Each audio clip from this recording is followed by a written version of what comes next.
Sa iba pang balita, hindi nagtagumpay ang pamahalaan na maipasa ang draft ng Bangsamoro sa itinakdang araw nito bago mag-recess sa Kongreso.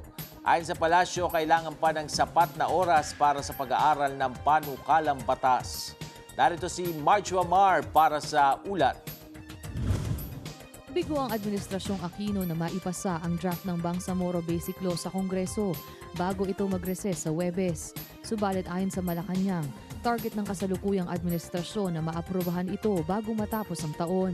Ang target pa rin ay yung maisumite ito sa panahong maaring magkaroon ng sapat na talakayan, no, at maipasa ito bago matapos ang kasalukuyang taon.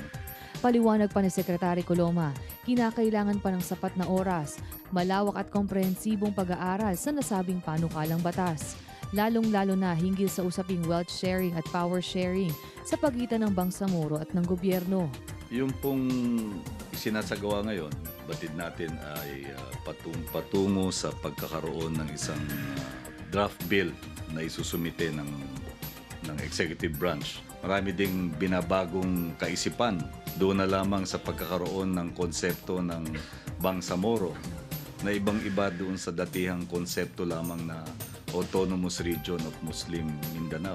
Ayon pa kay Coloma, sa kabila ng hindi pagkakapasa ng draft ng Bangsamoro sa deadline nito lang May 5, mas mahalaga raw na ang mga probisyon ng panukalang batas ay naaayon sa konstitusyon. Kaya nga, no stone is left unturned, no, or no effort is spared to ensure that there is a comprehensive understanding of the concepts that will be espoused when the draft bill is debated in Congress. Ang Bangsamoro Law na inihanda ng Bangsamoro Transition Commission ang magbibigay daan sa paglikha ng Bangsamoro Political Entity na papalit sa Autonomous Region in Muslim Mindanao o ARMM. Isang plebisito ang magtatakda kung anong mga bahagi ng Mindanao ang makakabilang sa bagong itatatag na teritoryo. Ako ang inyong kaibigan, Marjo Amar para sa Newsline.